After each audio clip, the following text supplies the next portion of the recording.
Everybody here?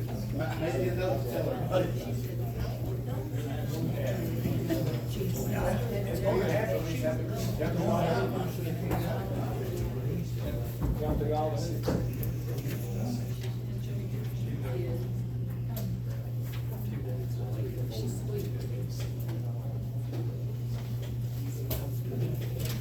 Where's our sign in?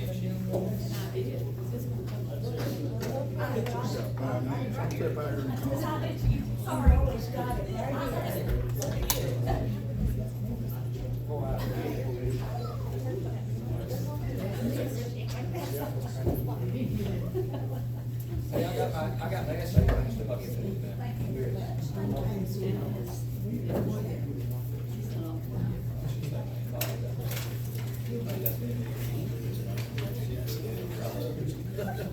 That's where I was going.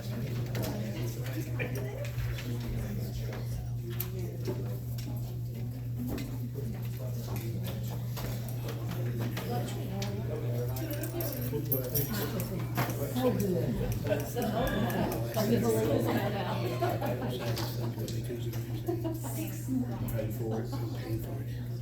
I knew you would be that way.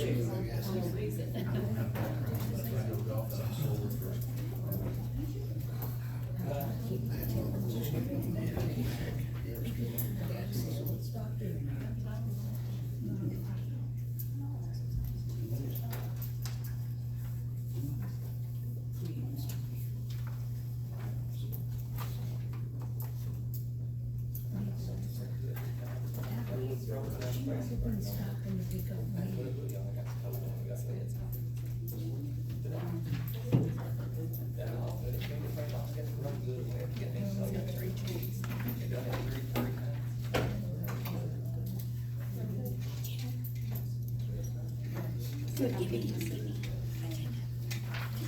Picked up 2 bags of cookies. Perfect.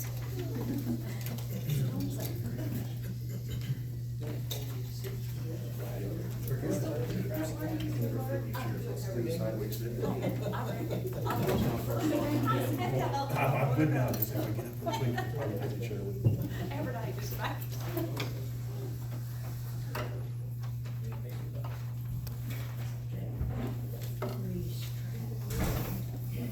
I did talk to him about it the other day, but I didn't talk to him today.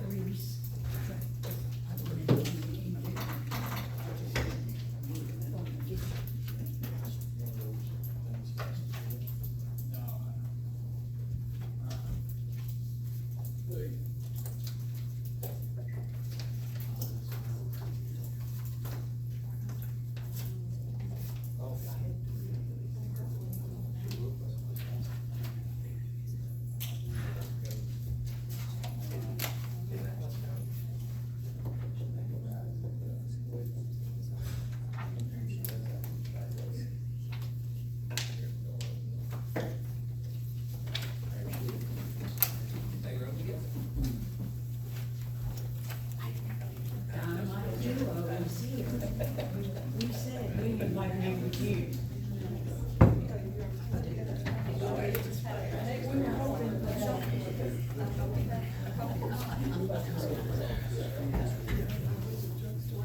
we were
It's 6:30, we'll go ahead and get started.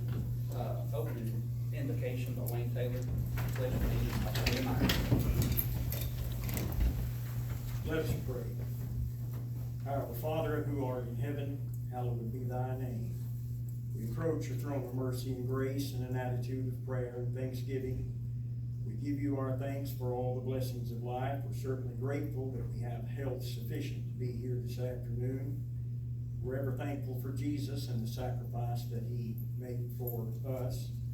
We're thankful that he was willing to shed his innocent blood so that through him we can have the forgiveness of our sins and receive the promise of everlasting life. We pray that every decision that this board makes will be just, good, sane, in harmony with your word and pleasing with thee. We ask that you'll forgive us of our sins and shortcomings, and at last in heaven save us, is our prayer in Christ's name. Amen. Pledge allegiance to the flag of the United States of America and to the republic for which it stands, one nation, under God, indivisible, with liberty and justice for all.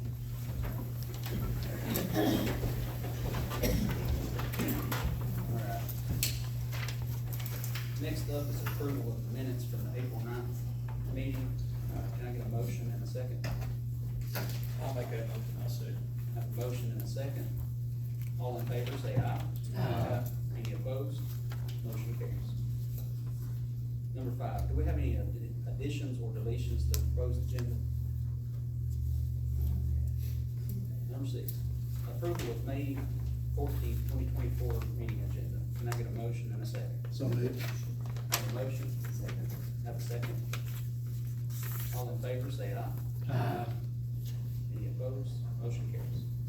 All right, we'll move on to executive action items. Number 1, approve low bids for camera surveillance devices from Howard Technology Solutions for $56,857 and camera surveillance installation from Central Technologies Incorporated for $31,500. Can I get a motion and a second? Make a motion. Have a motion? Second. Motion has been seconded. Any discussion? All in favor, say aye. Aye. Any opposed? Motion carries. Number 2, approve the following bid contracts for school nutrition program. Murfreesboro Pure Milk Ice Cream at current bid with adjusted pricing. Music City Environmental for the grease trap pumping. Prairie Farms Milk at current bid with adjusted pricing. Universal Termite and Pest Control Services. Upper Cumberland Hood Services, Hood Cleaning Services, Hayes Fire Protection for the Fire Extinguisher Hood Services, Institutional Wholesale Company for Fresh Produce Renewal. Can I get a motion and a second? I'll make a motion. Have a motion? Second. Been seconded. Any discussion? All in favor, say aye. Any opposed? Oh, sorry. Do we have any prices to go with? It just says at current price, but it doesn't, at current bid with adjusted pricing, or, I have all those in my office. okay, do you care to send those out to the board? I don't care a bit. Let's do these. Yeah. I just made one copy and brought it, that we do have copies of those.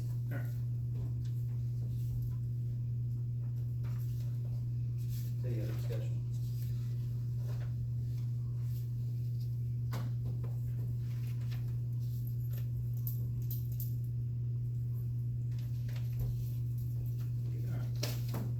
All in favor, say aye.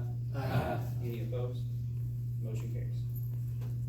We'll move on to consent agenda items. We'll just do them all at one time. I'll go ahead and read them all off. Number 1, consider approval for 141 fiscal year 24 general purpose schools revision 7. Number 2, consider approval of 142 fiscal year 24 HQIM literacy revision number 4. Number 3, consider approval of 142 fiscal year 24 IDEA Part B revision 9. Number 4, consider approval of 142 fiscal year 24 Title 2A revision number 9. Number 5, consider approval of 142 fiscal year 2024 Carl Perkins revision number 10. Number 6, consider approval of 141 fiscal year 24 Resilient School Communities Grant revision number 2. Number 7, consider approval of 142 fiscal year 24 Carl Perkins Reserve revision number 6. Number 8, consider approval of 143 fiscal year 24 Central Cafeteria Fund revision number 2. Number 9, consider of Livingston Academy FBLA overnight trip to FBLA National Conference in Orlando, Florida, June 28th, 2024 to July 3rd, 2024. Number 10, consider approval of Livingston Academy overnight basketball tournament trip to Maryville. That would be December 19th to December 21st, 2024. Number 11 is consider approval of Livingston Academy overnight basketball tournament trip to Pensacola, Florida from December 26th to December 30th. Can I get a motion and a second? I'll make a motion. I have a motion, can I get a second? I'll second. I have a second. Any discussion? All in favor, say aye. Aye. Any opposed? Motion carries.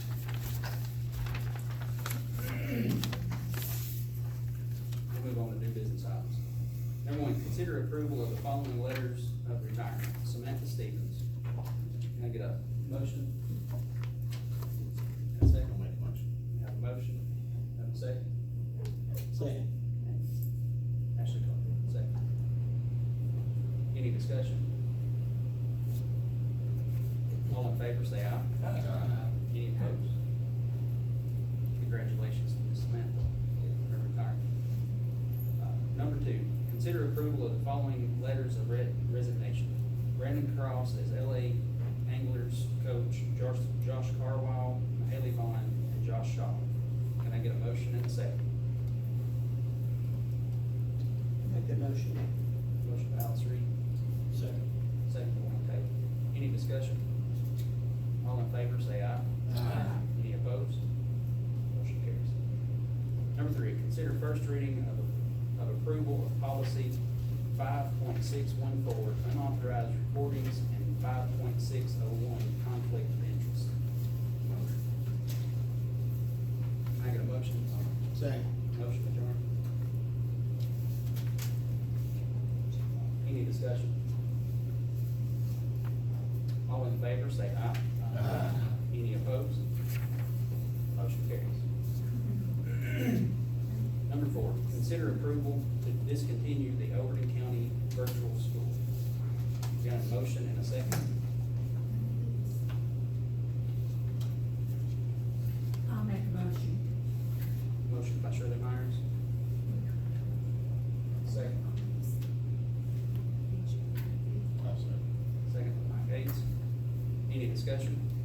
What happened with our virtual school program exactly? Is we went from Tech Trip, which was at 100 students and growing, to we have 4 now. What happened? Where's the disconnect? I mean, I understand that we switched programs. Was this program not working? What's going on there? When we started with, when we had Tech Trip, the school that we were using was the Rich Academy. Mhm. And then the state notified us that the Tech Trip students were K-8 students. Mhm. And that Rich Academy was a 9-12 school. So they said that we were gonna have to start a school that had that went by the right number of grade level of students. So That's why we did the virtual school. that's why we did the virtual. And then also when we became a school, when that became a virtual school, we had to start going by all of the criteria of a regular student. All the different things. RTI, attendance had to be taken every day. They had to follow the curriculum. All sorts of things like that had to be followed. Everything that we do in a regular school had to be followed in a virtual school. And you are right, Tech Trip, we had 100 licenses, and that was going quite well. But then when we had to change over and had to start going by all the requirements of a regular school, people started dropping out then. And, Did they start dropping out after we changed from Tech Trip to the new one? What is it called? Accelerate? Accelerate. And what were the difference between Accelerate and Tech Trip that we were having to that, so we started having to do RTI, we started having to take attendance and all of that, and if I'm not mistaken, with Tech Trip, the way that they did it was that you had so many hours that you had to be in front of the computer during the week that they took the attendance for, but then you could do that at any time. So they took attendance by taking those hours. Now, when we switched to Accelerate, was it the kids had to be, there at 8 o'clock in the morning in front of the computer screen to do that? How did it change to? There was leniency there on the Okay. attendance too. Kim, do you remember any details on the attendance? So the attendance, we gave them till midnight at night to do attendance. So they could log on As long as they anytime? logged on at any time during the day. We would check it the next morning, and that's how we did daily attendance, so they got that full day. The issue was they were actually having to be accountable. So I actually had access to the curriculum. I could see the kids, what they were doing. And so while they might have logged on, they weren't doing anything. So they were failing all of their classes. So that was the issue. And in some cases, they weren't even logging on. They just would refuse to log on, so their attendance became an issue. So I think us being able to see what they were doing was not the type of homeschool environment they wanted. They wanted a typical homeschool environment, but they wanted it through the virtual program. And it just, with the state regulations, you just couldn't do it that way. Okay, and I think that sentence she said is one of the key ones. I think that so many of these parents that are thinking more, they thought when they joined this, they were getting into a homeschool type setting, and it was a virtual school type setting where we had to follow all these rules and criteria, and they weren't really expecting that. So, I know you may not know this, Ray, but what changed with, so when we opened the virtual school, because we were gonna enroll all the kids from Tech Trip on there, now, Tech Trip's still going on in some places, so I guess my question is that still an option, or what's going on? Because I'm looking at taking care of our homeschool parents out there, and that was the entire reason that we got part of Tech Trip, was that we were working to help the homeschool parents just as well as the kids that are attending our schools and all of that. One of the big issues there was curriculum. We worked with Tech Trip quite a lot, a great deal, trying to make sure that they followed the curriculum. And we run into issues there, with the curriculum being followed.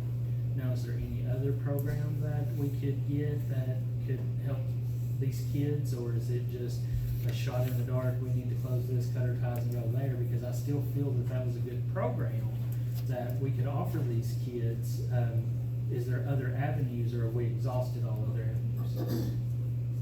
We just looked at this one, but that final bullet down there was also something that I wanted you all to be aware of. I didn't want the last bullet down here to be something that slipped up and cost us a lot of money without, I wanted you all to definitely be aware of that last bullet. Did you think that? How much money are we talking? I'm sorry, Oh, I was just gonna ask her, did you have any, feedback that people were leaving because of the law that says third graders have to pass the reading test? No, so when we first changed over, we had to, of course, we're monitored, so we had to fill out all the paperwork to go into monitoring and agree to do all the things the state required. The issue was Tech Trip didn't have the curriculum, they didn't have a state-approved curriculum, so the students the parents were farming out to other sources. So they were using the money that was being given through Tech Trip, because Tech Trip wouldn't take the money that we would give them. They would take that money and they would give it to the parents, and the parents would find a curriculum through another avenue. So they weren't really using Tech Trip as their primary curriculum. They were going out and finding it through another homeschool type setting. Does that make sense? Well, I just know one family that told me the reason they were going back to some Christian out of Memphis school that law, they had a third grader that was dyslexic and they knew he couldn't pass the reading test. So Did they leave the virtual school and do that? I mean, it would apply to them. Of course, you know, if they were dyslexic and they had like an IEP or something, they could have been exempt from that. I told them that, but they just decided to go back to whatever that school is. So in that too, every homeschool group or whatever that they go sign up on, they're held to the same standards that the state is. No, not homeschool, just the Okay. virtual school, because Alright. it's a state-funded virtual school. Okay. Yeah, Dr. Holman, you mentioned it costing a lot of money. How much money are we talking? Like 1.1 million or 1.3 million, just over $1 million. To keep a virtual school open? No, that's how much we could lose if next year they're gonna be looking to see if to make sure that we have a 40% poverty level In that. in every school. So I know with Tech Trip that we would pay like half of the BEP was about 4,000 up front, but we get the full back. So if you had 100 students enrolled, which was what we had a license for, it was about 400,000 a year. Yes. Unless that changed with a new program. So I think it's about 400,000 a year is what we pay on that, at risk of losing 1.1 if we don't follow the criteria. That's one of my big concerns. And that's because we won't fall in compliance with that. That's right. program. Okay. And that number actually is just 1 million, barely a little over $1 million, $1,128.75. And that's what we'd lose for falling out of compliance. That's right, and that's my concern, and that's one of my concerns. I mean, for me, I'm open to looking at other options in the future. It's just hard to sit and say, we're gonna pay 400,000 for 4 students. I agree. No, That's not what we're not gonna pay 400,000 for 4 students. We're going to pay 1.3 million because we'll be out of compliance. If we lose it, yeah. But I'm talking about our licensing. I mean, we're Yeah. paying 400,000 for the license for 100, but only have 4 enrolled And that was with Tech Trip, with Tech Trade, yeah. How much is it now? Do you know? With the Accelerate program, how much are we paying? We pay per seat. So we started out with 27, we got to keep those 27 licenses, and we were able to transfer them as students would come and go, and that was all we paid for, because that's what we started out with. We could add them, or we could just keep them at 27, so that's what we paid for it. Do you know how much the seats Crystal, were? do you remember, because it was I not, could look and then their curriculum kit, which. yeah, it wasn't, We paid of course, curriculum. we paid Accelerate for our Spanish program too, so all of our Spanish kids did it online through Accelerate, which we are we've hired a Spanish teacher for next year, but, that worked out really well. That was where most of the money through Accelerate went, but, we didn't pay a lot because we just we did it per seat. We didn't have to buy 100 licenses, we just bought as they enrolled. Any other discussion? All in favor, say aye. Any opposed? Motion carries. Number 5, consider approval of elementary teacher residency program, ETR, between Volunteer State Community College and Overton County School System. Can I get a motion and a second? I'll make that motion. Motion by Ms. Reed. Can I get a second? I didn't get a copy of that. Is it here? Later, Rebecca didn't have it when we sent it, I've got it right here. And that is the grow your own that we approved back maybe in July. It was a cohort, was it like a cohort between several counties, the grow your own? Kim, sorry, it was the grow your, kind of an offset of the grow your own program. Yeah, it's through Ball State and Austin Peay. It's like a 3-year program. Well, it depends on where the student would fall, but if they fall at the beginning, we've got some that are just out of high school that are gonna go through it. And then we've got some that, already maybe have an associate's degree or are close to that. And then we've got some aides that are in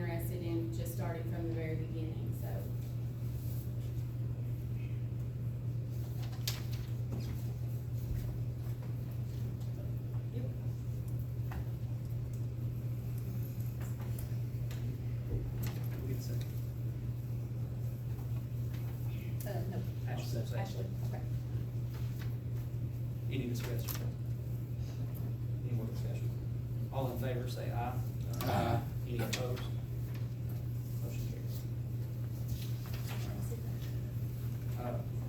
Next on the agenda is the grievance appeal of Kim Dillon. This grievance appeal is governed by the board policy 5.501. According to the policy, an employee may file a complaint with the district complaint manager, after which there is an investigation. The policy states that the complaint manager should file a written report within 10 days of the filing of the grievance. Due to the delicate situation of this, and the complaint manager assigned to this matter found herself, the documents from the investigation were forwarded to the attorney for the board to summarize and draft the investigation report. Board members have been supplied with the grievance documents, the summary provided by the council to the board, and the request for the appeal. These documents include the grievance filing of Ms. Dillon, a written statement from Dr. Holman, a written statement from Ms. Johnson, the summary of the grievance findings, and the grievance appeal. The constraints of these documents is all that the board should be considered tonight. Unless there is an objection from the board members, we will vote whether or not to hear the process to hear this appeal. Can I get a motion and a second? I'll make a motion. I have a motion and a second. All in favor, say aye. Aye. Any opposed? Motion carries. Ms. Dillon, you have filed a grievance and appeal document for, you want to present? And also, the comments should be linked with the contents of the documents too, so. Could you speak up? We can't hear you out here. Sorry. Well, I guess I should start out by saying my name. My name is Kim Dillon. I'm the current supervisor of instruction for grades 7 through 12. I typed this out because my husband says I get too wordy, so I wanted to make sure that I kind of stuck to what I was supposed to be talking about. So I'm here tonight to appeal a decision that an unauthorized audio recording that was made in August of 2022 by Donnie Holman and kept to later be discussed and used as a warning was dismissed, and no action was taken at any level of the school system. It is a felony under the Tennessee wiretapping law to record a conversation without one party's consent or to disclose an illegally recorded conversation. So I would like to state that I was illegally recorded. The recording was kept for almost 2 years and discussed among other supervisors and the director of schools. I was then informed by a supervisor that I needed to be reminded that Dr. Holman still had the recording of myself and another principal talking while he was out of the room. I'm asking the board to investigate this matter further. The law does state that if you record on accident, the law does not state if you record on accident that it's not illegal. Also, if it was an accident, why keep it and then bring it up almost 2 years later in a threatening manner? As I stated in my appeal form, there are many people in this office that are aware that Dr. Holman records conversations had by others when he leaves the room. There have been often times where he's laid his phone on his desk and another supervisor will put her finger to her mouth, shushing everyone in the room and pointing to his phone. I just want Dr. Holman to be treated just like everyone else in the school system. This should not be overlooked. I'm sure most guilty people use it was an accident as a defense, and that should not be enough to close this issue. You all have my statement, which is very long and very detailed. And then you have statements given by Dr. Holman and the supervisor, who both obviously received counsel in what to write, since neither told the full story. Given the fact that my statement is so detailed, it should be evidence enough that I did not make any of this up. I'm asking you to further investigate this matter to get to the real truth of what actually happened. If the situation reversed, I believe that this would be a different outcome if it were someone else, like myself. Anyone have any questions? I do. Okay. So what you want is to have this incident investigated Correct. by the board? By, yes, By- whoever, By someone I the ju- I board just chooses? feel like, I don't want anyone to feel like I've made this up. I did not ask for this ever. I would never ask for this. I felt like everything was going great. I felt like I was punched in the stomach, and, it was wrong, and I just want people to understand that I did not go looking for this. I've worked for the school system for 23 years. I've never once filed a complaint. I've never once complained about anything, and no one has ever complained on me. And so I just want the opportunity for somebody to ask me a question, or ask anyone in this building a question, and just hear the truth. Thanks. I have a question, and it's not necessarily directed to Ms. Dillon. I don't know if this should go to, Mr. Chairman or to our attorney. And I've read these statements, and Ms. Dillon's appeal, she makes a good point. If a teacher was accused of something illegal, I thought, what would we do? Well, we put that teacher off on leave until an investigation is completed. And then whatever those findings are, then the correct actions take place after. Whether that's the employee come back to work, whether that's dismissal, whatever that may be. So I guess my question is, why is this not uniform as we do with other employees? Well, whenever I was presented with it, really only guidance we have as a board was 5.501. And it's not clear 100% with every situation. I see guidance from Mr. Cagle on how to handle this, because I didn't want it to be mishandled. And I was trying to keep the board in the appeal board that we are from getting two-sided and being pulled apart. So I relied upon his guidance to help me with this, so that's why it was handled the way it was. And in that policy, we're also supposed to be notified of any grievances filed. I was not notified. I don't know who else on this board was, but the board was not notified. No, sir. Mr. Cagle,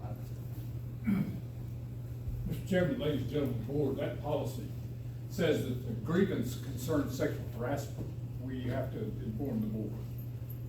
The paragraph that's written in is sort of poorly worded, but the inference from the paragraph is that it involves sexual harassment, and we do have to inform the board of that, particularly if it's somebody in the central office.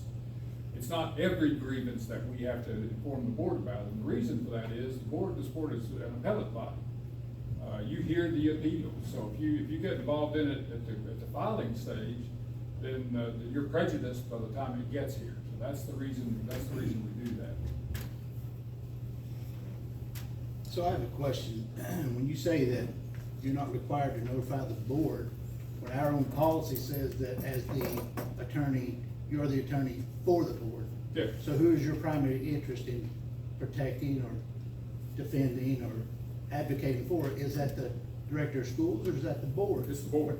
I But you're always saying- represent. So you're to represent the board, but you're saying you're not responsible to notify the board. But there's a reason, and let me say. That's a little confusing to me. Yeah. Let me say the reason for that. Again, it is because the board in a grievance case is an appellate body. You don't argue your case at the Court of Appeals first. You argue your case at the trial court first, and that's your grievance coordinator. That's what your policy sets up. So the policy sets up a method by which a grievance, if there's a grievance filed, it goes first to the grievance coordinator. It then goes from the grievance coordinator to the Board of Education as an appellate body, once the grievance coordinator publishes his or her findings in 10 days. After that 10-day period, and you folks put it on the agenda, you hear it, you consider it. You consider if there's a policy violation that's been committed, and you do that as an appellate body. The only exception to that in your policy is if it's a case of sexual harassment, then we do notify the board first, because your legal liability there is significant. So we do notify that. But if it's just for regular violations of policy, or if you had a negotiated agreement or something like that, then we would handle that at the lowest level first. remember that your policy says that all grievances have to be handled at the lowest administrative level first before it comes to the board. So my question was, why was this not handled like any other? It was. It was. I advised the chairman, according to the policy, the first thing, when I was called, I said, what does your policy say? So that's, Well, sure, literally. But, yes, sir, and I understand that, and I appreciate you explaining that. But we've had several employees over the last year or two that weren't treated that same way. So I understand Ms. Dillon's point, being a supervisor and seeing other employees not treated the same. I'm just not aware of it. I'm sorry, I'm not aware of any grievance that's been handled otherwise.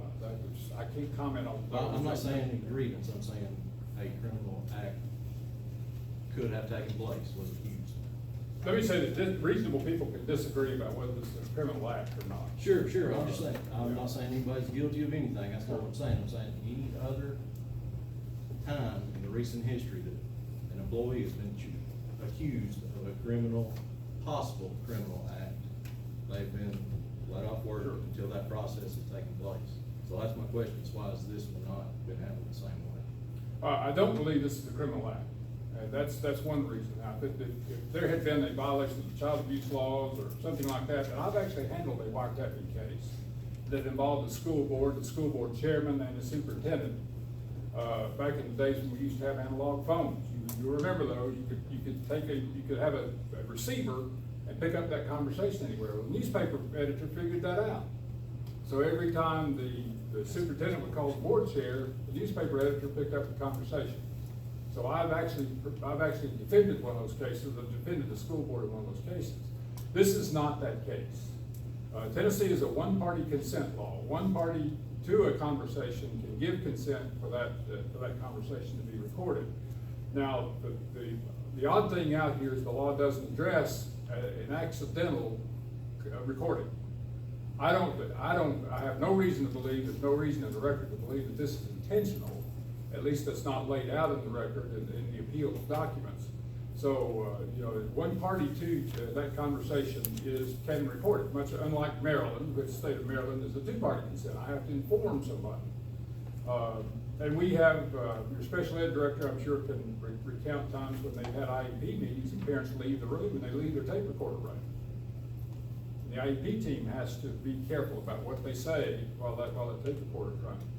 So there are all kinds of incidents, but in order to prove a violation of law, you're gonna have to prove some sort of intent to do that. Can I say something? Well, just one second.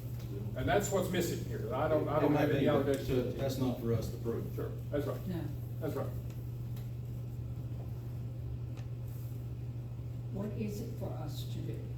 Well, this is a grievance that's out of the norm, because usually a grievance that arrives at the board comes with an allegation of a policy violation, or it comes with an allegation of, back in the days when you had negotiated agreements or memoranda of understanding, it would come with an allegation of a contract violation.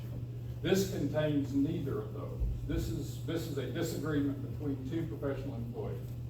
Now, I'm going to be as candid with the board as I have been with everybody, with the chairman, every time I've talked about it.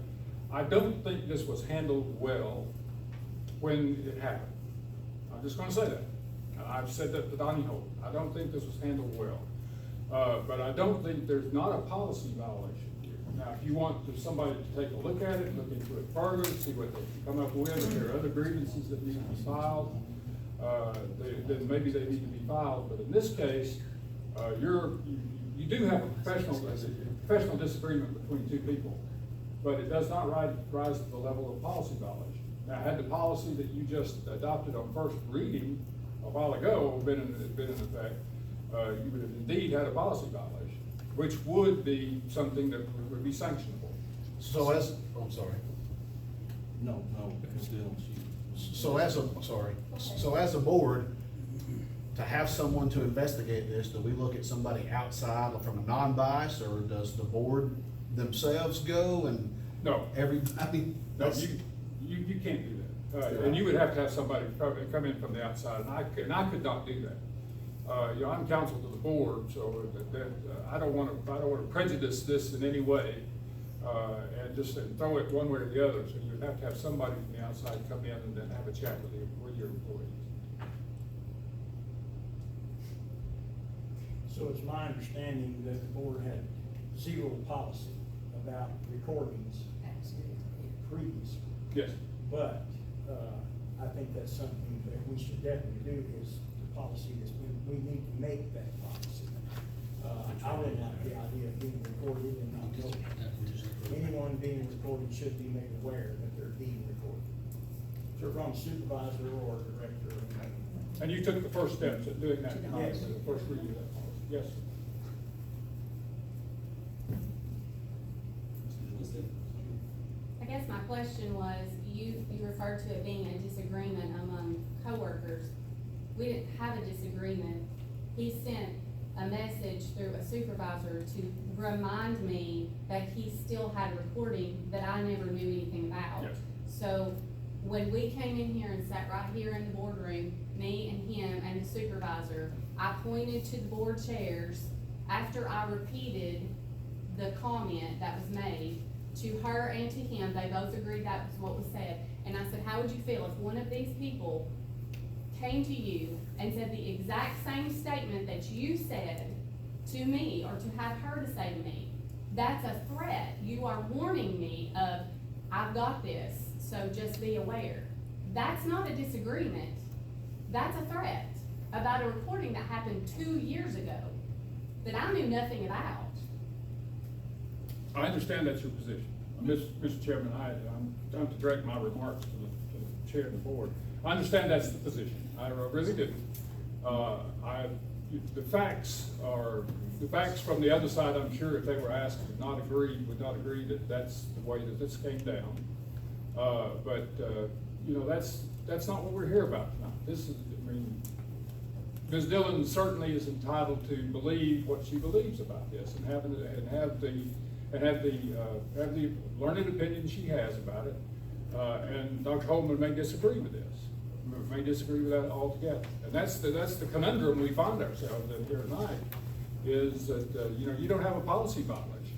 You have you basically, and I'm going to use the word disagreement again, it may not be tough enough, but it's, you know, you have a disagreement about an action that took place between two employees. Well, what would you do?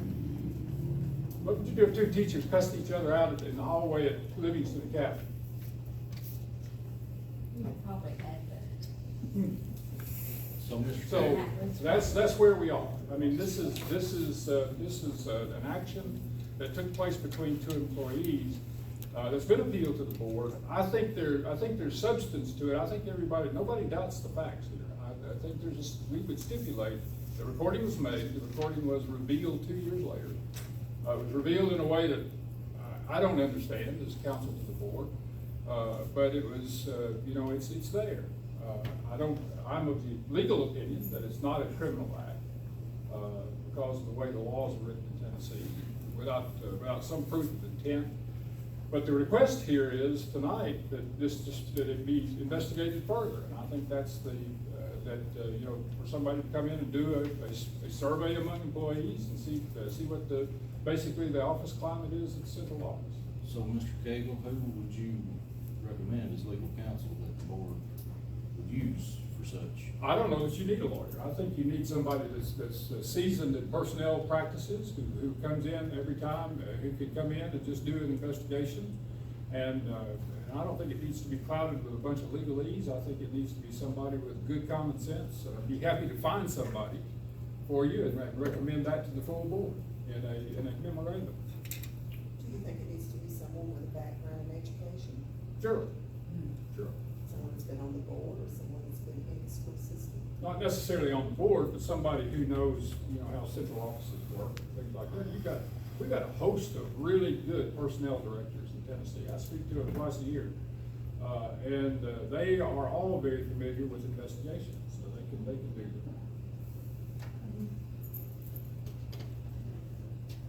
So is there a timeline that we need to be cognizant of as far as getting somebody to do the investigation, having the conversations? Is there a timeline on that? There's not a policy timeline.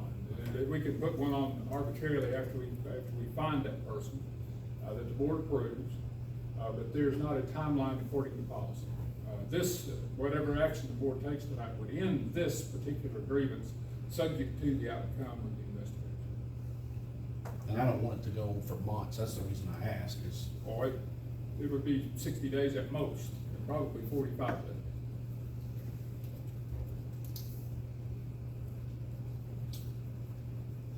Whoever's engaged should be told the time is of the essence, get it over with.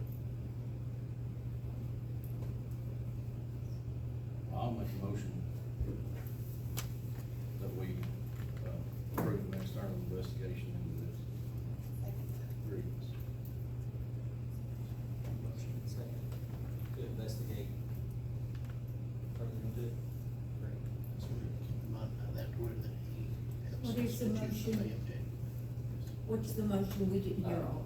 Made a motion to, approve to go ahead and investigate further with third party. I think we need to amend Yes. that to allow our attorney to pick an objective person outside the community that can help navigate. I'll be happy to recommend somebody to the board for its approval to do this. Mr. Cagle, can that, since this involves our director, can that communication go through our board chair? Yes. Thank you. Does everybody understand the motion? and are we fine with, once that recommendation happens, for the chairman to go ahead and okay that without us having to wait till June meet and approve that person, then?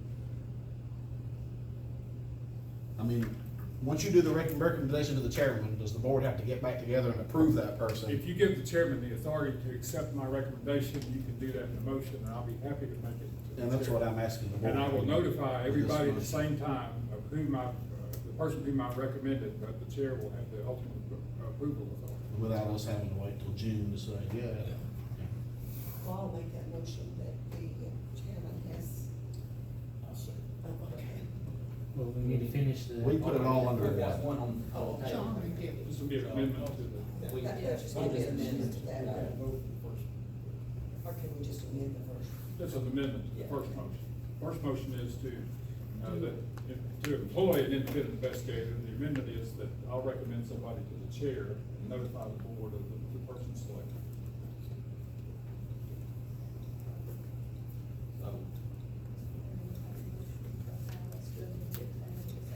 So, Wayne seconded. Sorry, I didn't hear that. Any further discussion? All in favor, say aye. Aye. Any opposed? Motion carries.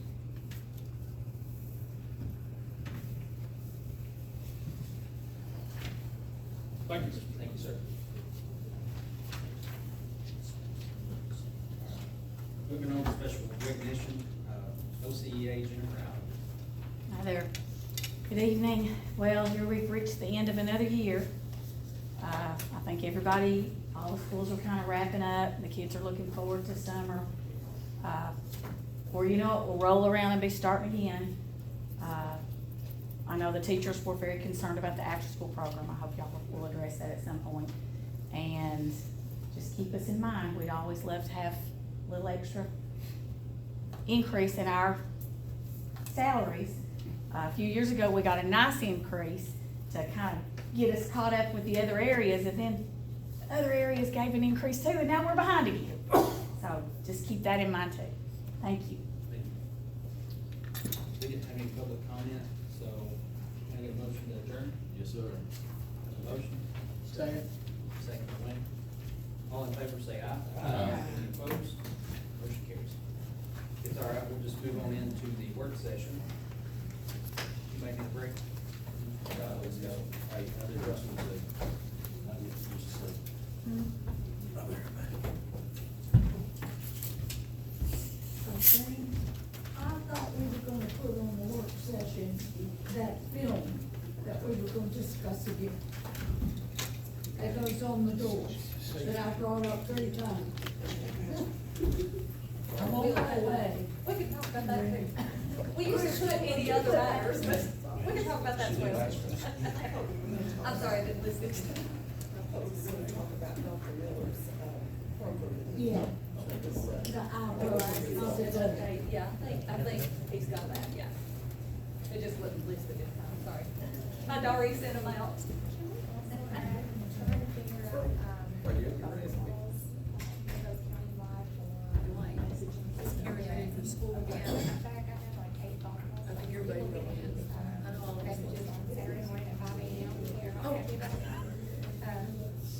there. You know me.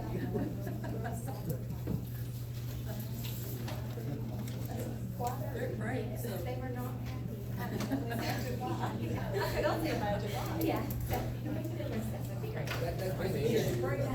I said, they're great. That's why I'm Way early than this. graduating 4 or 5 years ago. Here you go, baby. And they got, you know, and we actually are thinking about changing that system over this year, I think, because that was school messenger, and they have found a better system. And they are talking about changing that this year, so that, because they did say they've had some issues with school messenger.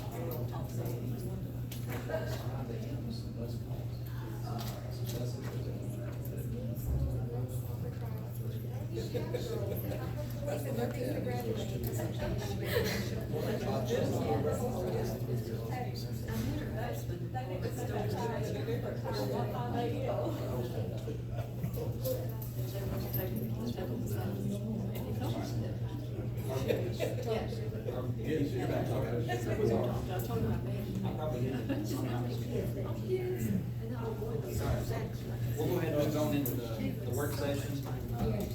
First off is the 2024-25 budget. Ms. Griffith. Would you make that? So we did include, tonight, some of the board members had asked us about some numbers, so we did run those numbers for you guys, and we put it in your packet tonight. The first one is, these are all just estimates. We were asked to kind of come up with some numbers of costs for the different amounts to look at for teacher salary increases next year. So we have run an estimate, if you look at this paper that was in your packet. So we ran an estimate for $2,500 a year. That would raise us up to the state minimum requirement of $44,500 this year. And then we also, Dr. Holman had went to a supervisor study council meeting, and he kind of got some numbers, and I've got that posted here somewhere in this mix. But he kind of got some numbers around the other districts. So we went ahead and just put those on here for you all to see, just some numbers so that you could see to throw out there. So the next one was a $4,000 increase. And then the last one, of course, was the $5,000 increase. And according to our current pay scale, so the $2,500 a year, that is the starting salary, would be $44,500, which is the state minimum, and that would be the top out salary of $69,515. And then so forth on the next ones, the $4,000 and the $5,000 as well. It's the starting out salary and then the ending salary for those. And then we were asked to get some numbers for the support staff, so we've got those. We've got an estimated 50 cents, $1, and $2 on there, so that would be the cost kind of with benefits on those. So we were just trying to get ideas as we worked on the budgets. They're, so far, we're okay in line with everything else. We've got a lot of things added this year. As you all know, we did a lot of things out of ESSER funding and paid a lot of, I guess, software licenses and stuff, platforms, and they have liked, we've gotten together several times and met over the ones that they feel is beneficial. They've sent out surveys to the teachers, so they've kind of got feedback from the teachers on which ones they think are helping and they're utilizing in the schools. And so we've gotten together several times on those, and we've got those accounted for what we want to keep, which is most of them. They've really been beneficial. We've made some changes to a few salaries we put in. I think there's a new EL position that they're thinking that we are gonna have to have. That was an EL, right? Okay. We currently have one. We're getting more and more EL students in our district. So when are we gonna get a copy of next year's proposed budget? We have one worked out, but of course, we were not sure on kind of what numbers that you all wanted to use. So, I mean, just for me, I mean, the teachers, I'm good, whatever the board decides, because we gotta be at 50 by 26, 27 anyway, as a minimum. But that email I sent with the new hourly rate, or the subpay, I mean, they're gonna be at like $14.86 an hour, and we've got 8 different lines on the support that are below that. Yes. I mean, I'd like to see at least those 8, anybody under 14, go to 14, then, I mean, if we wanna do the 50 cents over everybody else, I'm fine with that, but, I mean, those are making 12 and 13, they're gonna be getting paid less than a substitute teacher if we don't change that.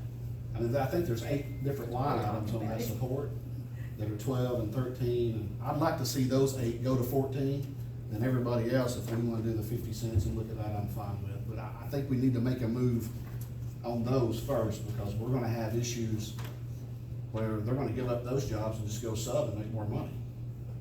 That's right. And you can't, if we do bump them up to $14 an hour, you got somebody been working 20 years. You know, where's that leave them? Well, it would follow the scale out there, but the starting pay would be the 14, then you can follow the progression on out. All right. It's just my opinion. Can you modify what you sent out, send it back out? Can I modify it? Yeah. Do it?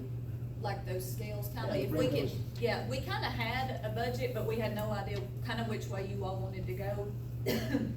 So we can put in like an estimate that you all want us to put in, and then we can send it out So if you tomorrow can or put the the next day. 14 for everybody that's below, then 50 for, obviously that'll change the benefits too. Right.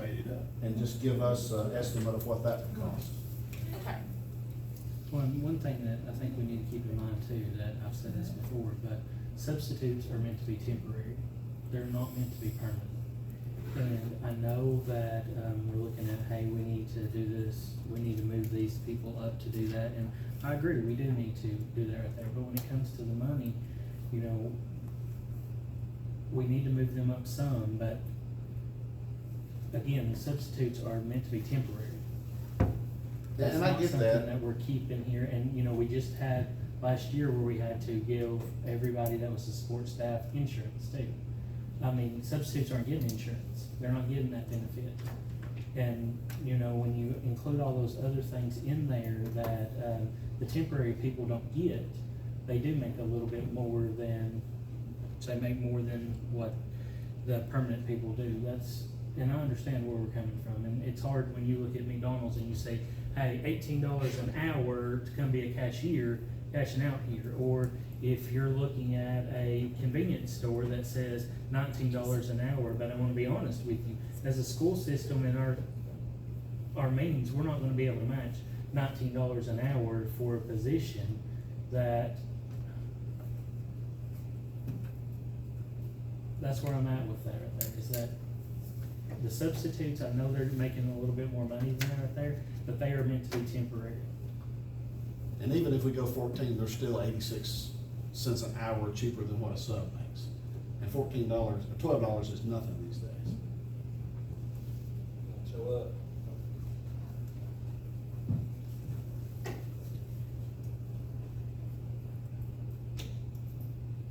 So,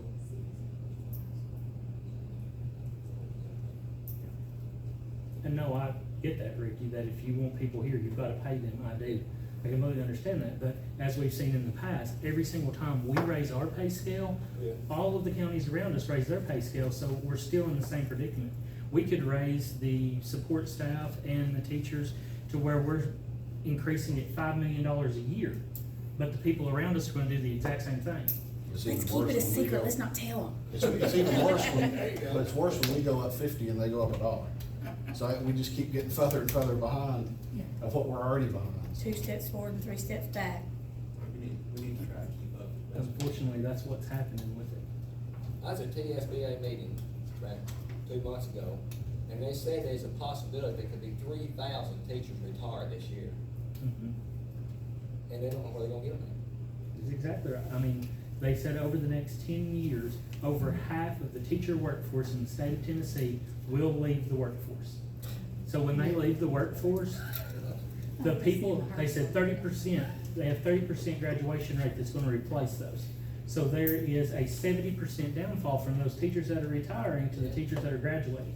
So we're gonna be back in this predicament every single year for the next 50 years. Well, I agree with you.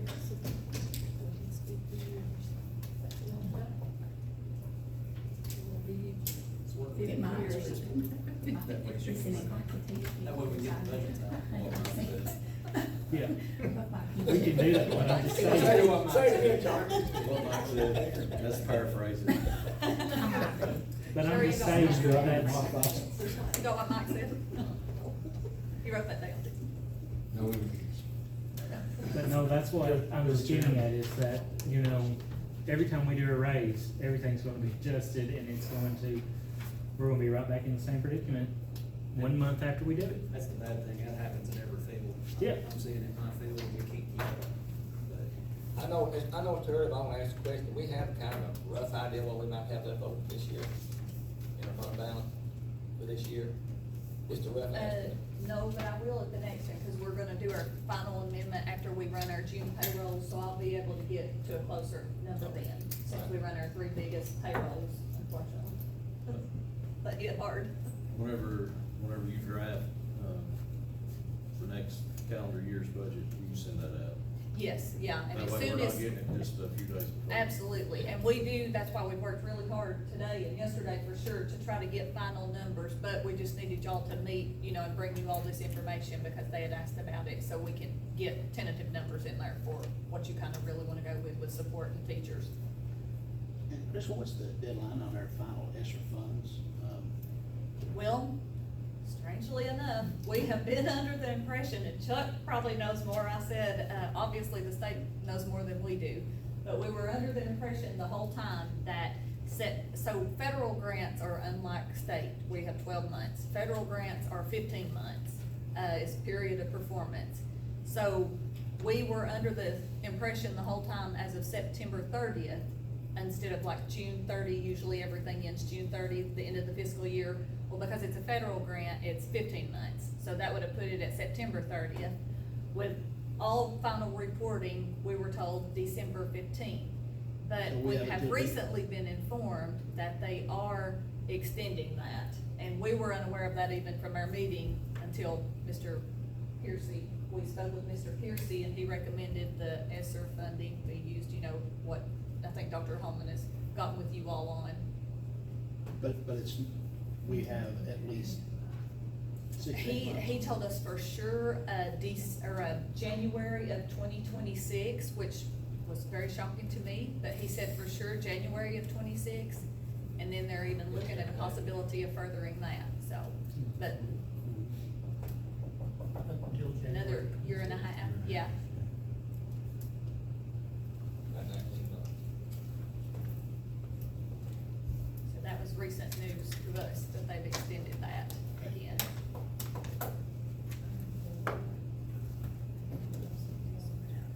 do we have anything else for the budget? 2 buses, I think, I was trying to think of everything and try to find my notes too, I've got so many notes of stuff that we were gonna add.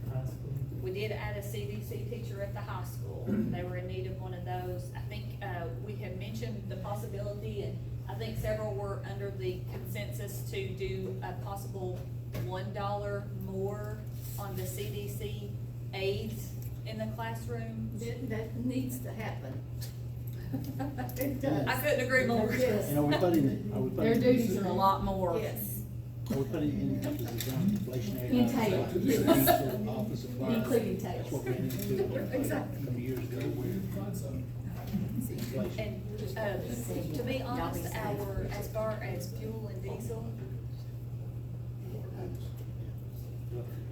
our diesel has been, kind of been offset by the summer programs. We get some funding in that with the summer learning camps. They pay for, diesel as well, so that's kind of helped us the past few years.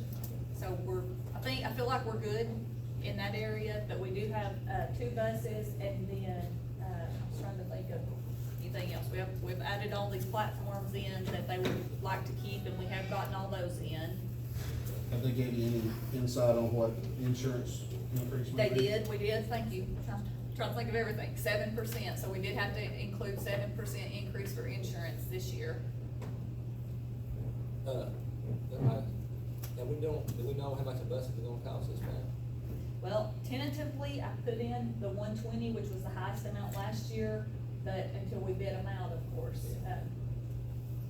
We did put in quite a substantial amount for bus parts, because we have used a lot this year, so I did up that by several $1,000s, because bus parts have gone up drastically. Them buses, that's no air conditioning, that's just the bus with the radio and heat. And, I mean, they're nice, but that's just a bare bus. That's not gonna say, but it gets them to school. Can you all think of anything else that we need to think about? We've tried to think about everything. There's always gonna be something that we forget, so. Crystal, can you work out how much it would be if we did raise the people to 14?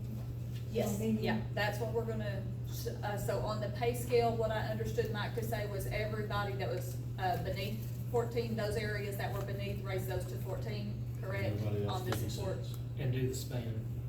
Yeah. And then everybody else Make sure 50 it's cents. fair. okay.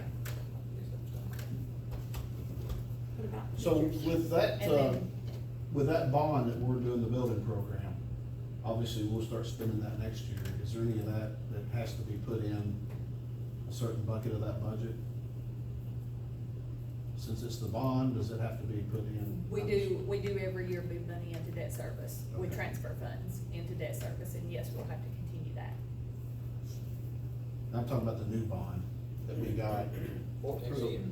that $14 million bond. Will there be a different line item just for? Yes, I'm sorry, it'll Okay. be a different budget, it'll be 177. Okay. Yes, and we've already started that budget, but we decided to, when we got with the architects, that the first payments wouldn't start until July, so that will be a 177 Right. budget in the new year, yes. I've probably asked this before, so our bond don't get paid off till after the first year, correct, our old bond? 2025. 2025, I think, yes, June June of 25 maybe is our final. A year from next month, yeah. Okay, so we get our bids back, our bond's approved. Can we go ahead and start building, or we have to wait till we pay our bond off? No, we can start building. That's what I'm I think we had looked at it and it really worked out really good because I think the most we would have to spend would be maybe an additional 500,000 or something. Is that right, Crystal? Yes, it wasn't, yeah, Based on when we start making the first payment on the bond to when we make our last payment, there might be 500,000 to 700,000 at risk versus making a full $1 million payment. And I think once we get our bond paid off in 2025, the new bond will be $200,000 a year cheaper. So we're paying 1.2 now, then the new one will be 1 point, so we'll save that 200,000 after 2025, Okay. so. Right. And since you brought it up, I talked to him yesterday. He finalized all the bids for all the ESSER program, the ESSER projects that Steve had him working on. We're meeting the 23rd, which I think is on a Thursday, here at 11 o'clock, to go over RFP and kind of priority of projects and things of that nature, so slowly getting started, so. That's next week. 11 o'clock if you wanna be here. Bring lunch. Did y'all have a tentative number that you wanted us to put in for teachers? What can we afford? That's a great question. It was a flash. That's a good one. I mean, it's nice to be able to choose, and Sure. we'll all choose the highest, but what can we afford, Crystal? Here's the problem. If we're only gonna allow 50 cents for support staff, if we figure that up, that's very good. Like less than $1,000 a year. Correct. And you're gonna give somebody else 4. That's not the best case scenario, just Yeah. saying. I'm good either way, we just gotta be at 50 over the next 3 years as a minimum start. When is the last date that we have to get to 50? I mean, if we wanna put the 25 26, 27. and the 14 and 50, see how that works out, then. And we are gonna raise all of them across the board, when we get the new teacher hires up to 2,500 a year, if we do that 2,500 a year, then our regular teachers in there, we're gonna give them money too, correct? That's what we've done the past few years to try to stay consistent. That's what I'd like to see done now. We have to. There's That's right, I will make sure that's So we clear. don't fall back again. Yeah. I dream of a day where we won't have to shoot for the minimum. That's. Oh, I agree. I have a dream. Yeah, I do, I agree with you. You have a flash too. I mean, that's sad that we shoot for getting to the minimum. I know. I know, I mean, we're constrained by money, I get that, but it's still sad to think that our county, the goal is, let's get us up to the minimum we're required. We wanna pay people the absolute least that we can legally. And that's what we were just talking about, is, you know, we're always playing catch-up. Yeah. We're playing catch-up with this too, and it's fine. I said the minimum of 4, but it's still a little bit of a ball game. How much? Money talks. Money talks. You know what law? Nobody wants their property taxes raised. I know. Yeah, we'll run it both ways. We'll do 2,500 and forward. Yeah. Okay. All right, unless anybody's got anything else for the budget, Ms. Shirley wants to talk about safety. I want to get on the budget, on the work session about the safety film that goes on the doors. Windows. I would like to see how much it would cost us and if there is enough money to pay for it, We see it, we for all schools. Steve, what is it? Or I guess it's Steve. I've seen it I in think some we, schools. I think, it may be been a little while back, I think we priced that. We at one did, I time think, for John, and we knew how some much it would schools. be. Yeah. We've got that figure, don't we, Crystal, isn't that what they used I when the think safety committee Brent and talked Jenny, about I it? think Brent and Jenny did that with the safety committee. I didn't see them, but they still, I'm sure, had those quotes. Did not some of the principals want cameras rather than? They got it, Yeah, yeah, that's what I'm that was out of asking the about. security I wanna grant, add this yes. also. And we did find out that our security grant, which was the public security grant that we got this year, that kind of replaced the SRO grant. We'll see We them are not coming, getting but that I'm next trying year. to stop them. It was 123,000, but they did take that out across the state, so we're not gonna have that money next year. I saw it in some of the Williamson County schools, I was visiting. One of the My concerns son- when we were doing the tour is some of the entry doors need to be reinforced or replaced. I think that's something that needs to be considered before Yes, applying the I agree. bulletproof tape on them. Don't, that's right, don't put lipstick on a pig. There you go. Still a pig. Anything else for that? That's all I have. See if we get that. Is everybody turning in the door and say,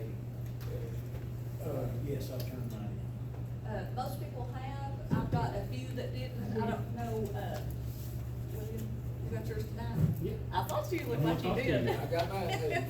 And Ricky's got his tonight, and they just got catches up, I think everybody else I has. called mine. I think we've got everybody else, so. And Ashley got a phone call that y'all are gonna get. Yes. Give me a call about it. Because they're giving out those awards, because, you know, Just some reminders, July 19th to the 20th is Summer Law Institute Gatlinburg, and then November 8th to the 11th is TSBA conference at Gaylord Opera International. When was that last? 8th to the 11th, November.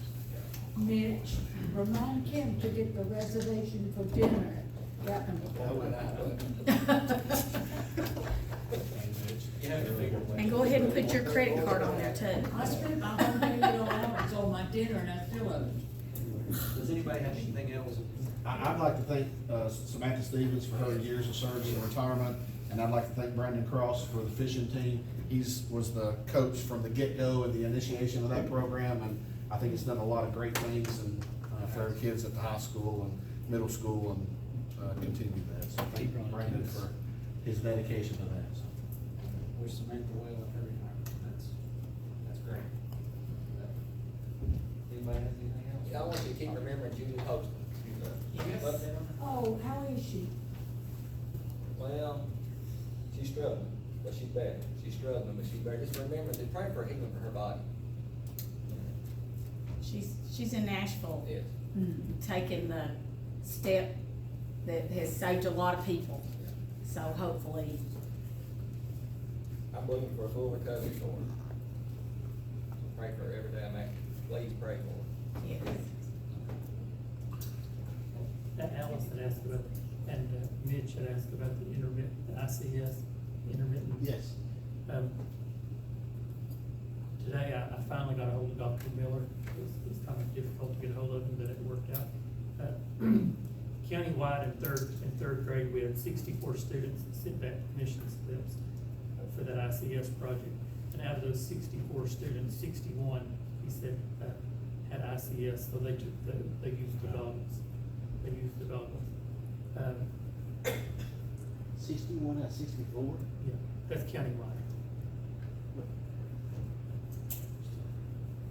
That means 61 out of 64 used the goggles for an hour a day. Okay. And then yesterday, Dr. Miller retrieved his materials, his gyroscopes, his goggles, his data logs. And he also spoke with several teachers, and he said that numerous teachers had already saw improvements in the students. Great. And Dr. Miller is now correlating that data that he was retrieving and correlating it with other things to write a report for us. He's gonna write a report for us. Good.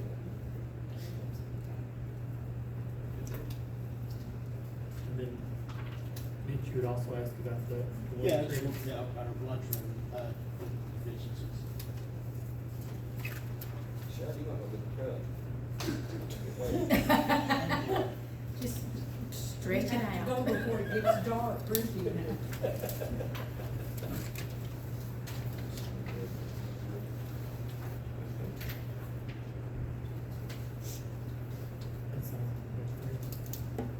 Ooh, it's a long day, too. We could watch a movie. Is this an improvement over last year?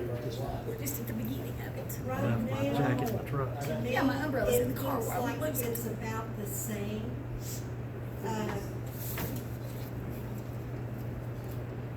If there's improvement, it's little. But the year's not over yet. And we usually get some at the last year when parents are, they get calls and they pay some of it. And I'm hopeful that they will. And schools are really falling right now. So this total amount, Debbie, is what we're in the hole? $14,000? My biggest concern is the line that says teachers. The teachers usually, they take care of it. Yeah, they will. They usually take care of it at the end of the year. They are not really a problem.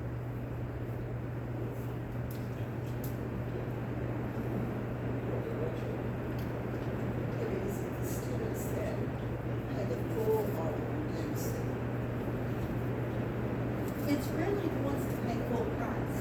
And a lot of times, it's like, if they would fill out an application, it's not so much the children that they fill one out and they're behind. It's the ones that don't even bother. Don't you know, we've always had a problem at the high school. They did not want to fill out the free and reduced form because it's a stigma. And everybody knows that even if it's a secret kept in a vault, we all know who the free and reduced are. Well, the thing of it is, in the past where they had tickets, but we have a keypad where they all put their number in, and there's really no way But it's to know. always been the high school that had the lowest free and reduced rate. All Yes. elementary's fine. Yes, the high school's the one where it's the biggest problem. And that's just because of the way it works. Do we just write this off or take it out of another line item? Something, no, not on film. Or a cakewalk. That's right, we can have a cakewalk in every school. Anybody have anything else? We used to have, yeah. I've never heard of a teacher, charge. Well, I haven't heard